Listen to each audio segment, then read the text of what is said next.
The Media Association of St. Kitts and Nevis has a very active agenda for 2023, which includes providing ample training opportunities for its membership and facilitating benefits currently not afforded to media workers. President of the Media Association, Andrew Huey, said the association is looking to organize more training workshops, including one on media law and defamation. So on the issue of defamation, we realize that not only in St. Kitts and Nevis, but media workers across the Caribbean tend to run into issues with the law when it comes to defamation, whether it be a politician or somebody in their society suing a media house, a radio station, or a newspaper for defamation.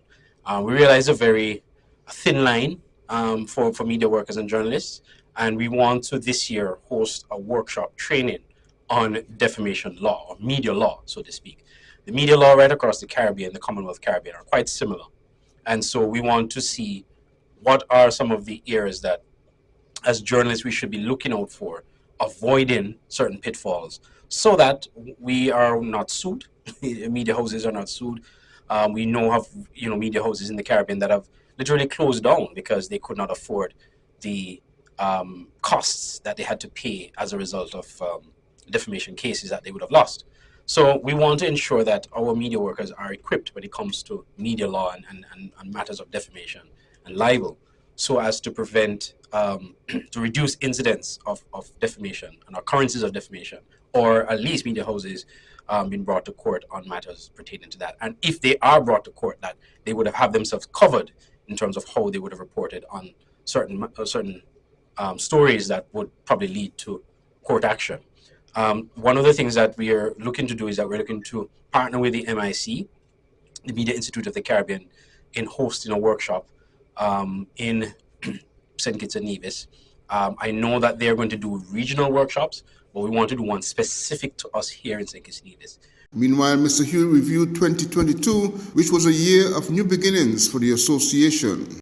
Well, as you know, the Media Association was revived back in April 2022, where we had our first executive election. Since then, we have formally registered the association, have it as a formal association. We've also been able to enroll new members.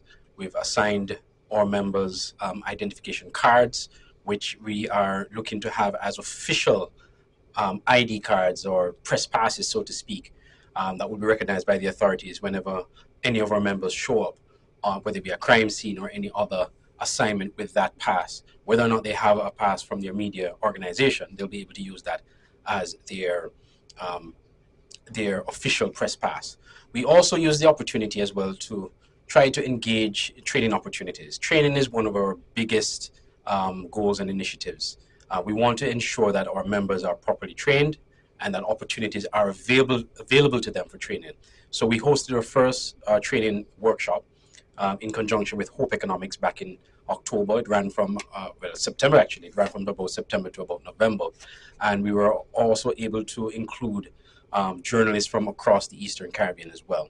That training was very successful. We had a really good turnout, and we're looking to do more of these trainings. That training in particular had to do with training or teaching media workers how to report on business and economic matters.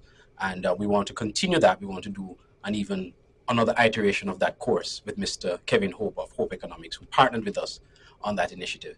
So those are just some of the things that we were able to do in 2022 since the association was revived. The Media Association of St. Kitts and Nevis was revived in 2022 after some 15 years of dormancy. Glenn Bart reporting for SK Newsline.